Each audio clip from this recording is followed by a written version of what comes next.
আজকের পৃথিবীর সবচেয়ে আলোচিত এবং ঘটনাবহুল ভূখণ্ডসমূহের অন্যতম হলো সিরিয়া।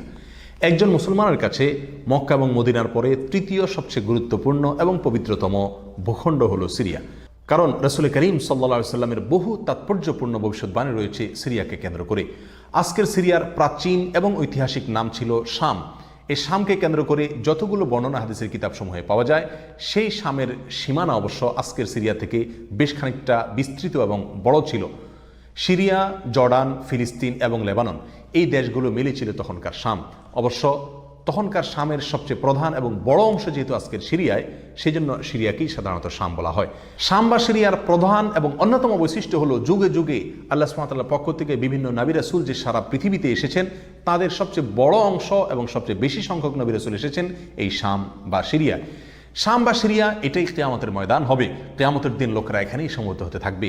এর বাইরেও শাম বা সিরিয়া প্রসঙ্গে রাসূল করিম সাল্লাল্লাহু আলাইহি সাল্লামের আরও অনেক গুরুত্বপূর্ণ মন্তব্য এবং বক্তব্য রয়েছে। সামান্য কয়েকটি বক্তব্য আজ আপনাদের সম্মুখে আমরা পেশ করতে চাই। তার মধ্যে এক নম্বর হলো সহিহ বুখারীতে বর্ণিত হয়েছে, নবী আলাইহিস সালাতু ওয়াস সালাম বলেছেন, লা তাযালু তায়ফাতুম মিন উম্মতি মানসুরিন লা ইয়াদুররুহুম মান খাযালাহুম হাত্তা তাকুমাস সাআ। অর্থাৎ আমার উম্মতের মধ্যে একটা বিশেষ শ্রেণী, বিশেষ কিছু লোক থাকবে, একটা দল থাকবে যারা সত্যের পক্ষে লড়াই করতে থাকবে, আল্লাহর সাহায্য তাদের সঙ্গে থাকবে এবং তারা এই সত্যের পক্ষের লড়াইকে অব্যাহত রাখবে কিয়ামত কায়েম হওয়া পর্যন্ত। তাদেরকে যারা পর্যদস্ত করতে চায়, অপমান করতে চায়, ক্ষতি করতে চায়, তাদের কেউই তাদের কোনো ক্ষতি করতে পারবে না।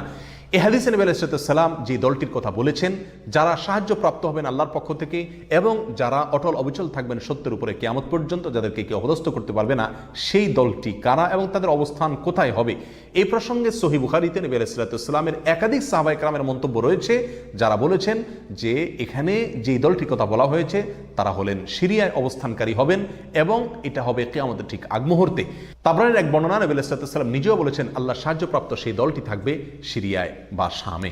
সিরিয়া প্রসঙ্গে দ্বিতীয় হাদিসটি বর্ণিত হয়েছে সহিহ বুখারীতে। বিখ্যাত সাহাবী আব্দুল্লাহ ইবনে ওমর রাদিয়াল্লাহু তাআলা আনহু বলেছেন, রাসূল করিম সাল্লাল্লাহু আলাইহি ওয়াসাল্লাম ইরশাদ করেছেন, আল্লাহুম্মা বারিক লানা ফি শামিনা ওয়াফি ইয়ামানিনা, অর্থাৎ আল্লাহ আমাদের সিরিয়ায়, আমাদের ইয়ামানে আপনি বরকত দান করুন। এই কথা বলার পরে উপস্থিত লোকেরা বলল, ইয়া রাসূলুল্লাহ ওয়াফি নাজদিনা, আমাদের নজদেও আল্লাহ বরকত দান করুন, সেই দোয়া করুন আপনি।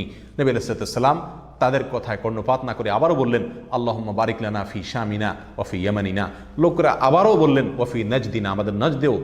নবী আলাইহিস সালাম তখনও একই কথার পুনরাবৃত্তি করলেন এবং পরিশেষে বললেন, নাজদ সেই জায়গায় তো ফিতনা ফাসাদ হবে, সেখানে তো হত্যা মারামারি খুনাখুনি হবে, সেখানে তো ভূমিকম্প দেখা দিবে এবং সেখান থেকে তো শয়তানের শিং উত্থিত হবে, সেখান থেকে তো শয়তানের শিংয়ের আবির্ভাব ঘটবে, বের হবে। এখানে নাজদ বলতে কোন এলাকাকে বোঝানো হয়েছে, এই প্রসঙ্গে মুহাদ্দিসিনে কেরামের বেশিরভাগের মন্তব্য হলো নাজদ বলতে ইরাককে বোঝানো হয়েছে।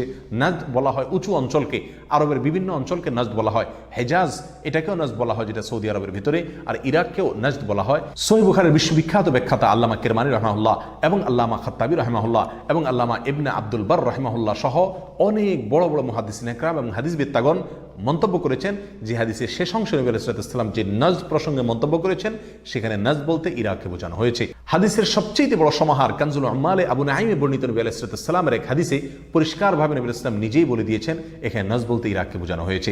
যাই হোক, এই হাদিস থেকে আমরা বুঝতে পারলাম বরকত নবী আলাইহিস সালাম চেয়েছেন আল্লাহর কাছ থেকে এই শাম বা সিরিয়ার জন্য। তাহলে এই শাম বা সিরিয়া এটা গুরুত্বপূর্ণ একটি জায়গা এবং নবী সাল্লাল্লাহু আলাইহি ওয়াসাল্লামের কাছে খুবই প্রিয়, আল্লাহর কাছে খুবই তাৎপর্যপূর্ণ একটি ভূখণ্ড। তৃতীয়ত যে হাদিসটি আমরা এই প্রসঙ্গে পেশ করতে চাই, সেটি বর্ণিত হয়েছে সুনানে আবু দাউদে এবং মুসনাদে আহমদে। নবী আলাইহিস সালাম থেকে বর্ণনা করেছেন আব্দুল্লাহ ইবনে হাওয়ালা রাদিয়াল্লাহু তাআলা আনহু, তিনি বলেন যে রাসূল করিম সাল্লাল্লাহু আলাইহি ওয়াসাল্লাম আমাকে বলেছেন, দেখো যখন তুমি দেখবে যে খেলাফত পবিত্র ভূমিতে অবতরণ করেছে, নেমেছে, এসেছে, প্রতিষ্ঠিত হয়েছে, তখন তুমি ধরে নিবে যে কিয়ামত খুবই সন্নিকটে এসে গেছে। এই হাদিসে নবী আলাইহিস সালাম পবিত্র ভূমিতে যে খেলাফত অবতরণ করলে কিয়ামত নিকটবর্তী এটা বোঝা যাবে বলেছেন।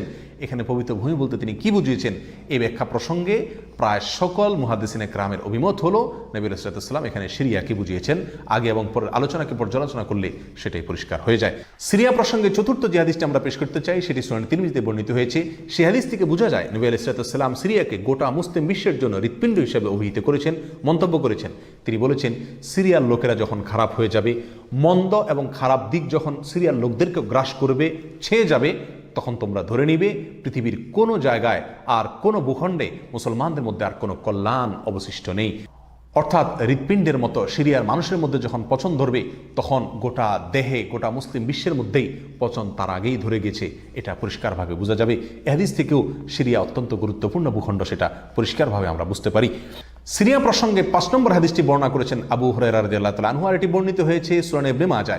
নবী আলাইহিস সালাম বলেছেন, একটা সময় আসবে যখন গোটা বিশ্বে বড় বড় যুদ্ধ বিগ্রহ সংগঠিত হবে, বিশ্বজুড়ে যখন বড় বড় যুদ্ধ দেখা দিবে, তখন মাওয়ালিদের অর্থাৎ নমুসলিমদের একটি দল আল্লাহর পক্ষে, সত্যের পক্ষে, আল্লাহর দ্বীনের জন্য লড়াই করতে থাকবে এবং তখনকার আধুনিক যত অস্ত্রশস্ত্র এগুলিতে তারা সজ্জিত থাকবেন এবং সত্যের পক্ষে লড়াই করতে থাকবেন। তাহলে চরম সংকটময় পরিস্থিতিতে আল্লাহ সুবহানাহু ওয়া তাআলার একটা বিশেষ সাহায্য এবং অনুগ্রহ আমরা দেখতে পাচ্ছি, আর সেটা অবতীর্ণ হবে, সেটা নাজিল হবে এই সিরিয়ার দামেস্ক নামক শহরে। নাম্বার 6, সিরিয়া প্রসঙ্গে নবী আলাইহিস সালামের আরেকটি তাৎপর্যপূর্ণ ভবিষ্যদ্বাণী রয়েছে, যেটি বর্ণিত হয়েছে সহিহ মুসলিমে। বর্ণনা করেছেন সাহাবী নওয়াস ইবনে সুমাআন রাদিয়াল্লাহু তাআলা আনহু। তিনি বলেছেন, নবী আলাইহিস সালাম একবার দাজ্জাল প্রসঙ্গে দীর্ঘ এবং বিশদ আলোচনা করলেন। একটা পর্যায়ে এসে তিনি বললেন, কিয়ামতের পূর্বে আল্লাহর নবী ঈসা আলাইহিস সালাম যে আসমান থেকে অবতরণ করবেন পৃথিবীতে, তিনি অবতরণ করবেন মূলত সিরিয়ার দামেস্ক নামক শহরের, বর্তমান যে রাজধানী সেই দামেস্ক শহরের পূর্ব অঞ্চলের একটি উঁচু এবং সাদা মিনারায় তিনি অবতরণ করে দুনিয়াতে আসবেন। এসে সারা পৃথিবী জুড়ে তাণ্ডব চালানো দাজ্জালের বিরুদ্ধে তিনি লড়াই করবেন এবং সিরিয়ার এই লুদ নামক জায়গায় তিনি দাজ্জালকে হত্যা করবেন। একজন মুসলমানের কাছে যে সিরিয়ার ভূখণ্ডটি অত্যন্ত তাৎপর্যপূর্ণ তা পরিষ্কারভাবে হাদিসের মাধ্যমে ফুটে ওঠে।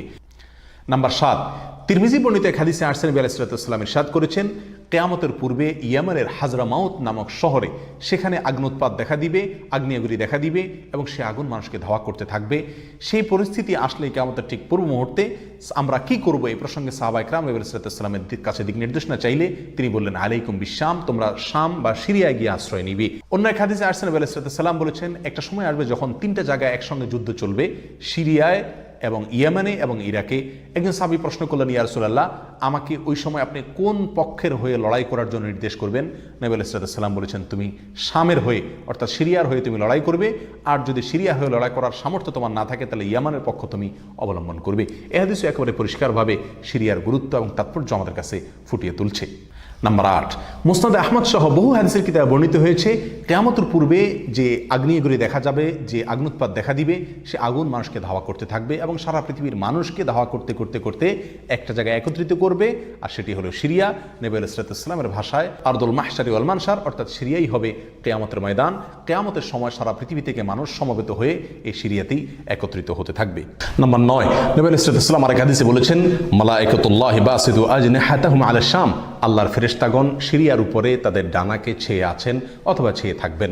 এই হাদিস থেকেও শাম বা সিরিয়ার গুরুত্ব করে পরিষ্কারভাবে ফুটে ওঠে।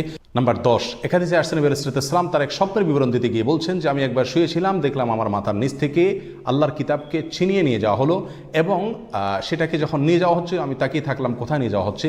দেখলাম যে একটা আলোক রশ্মি চলে যাচ্ছে এবং যেতে যেতে সিরিয়ার ভূমি পর্যন্ত সেটা চলে গেল এবং সেখানে গিয়ে অবতরণ করলো। এরপর নবী আলাইহিস সালাম বললেন, আলা ইন্নাল ঈমানা ইযা ওয়াকাআতিল ফিতানু বিশাম, অর্থাৎ যখন সারা পৃথিবীতে ফিতনা ফাসাদ ছেয়ে যাবে তখন ঈমানের ঠিকানা হবে সিরিয়ায়, আর ঈমানদারদের আশ্রয়স্থল হবে, শেষ ভরসা হবে সিরিয়া।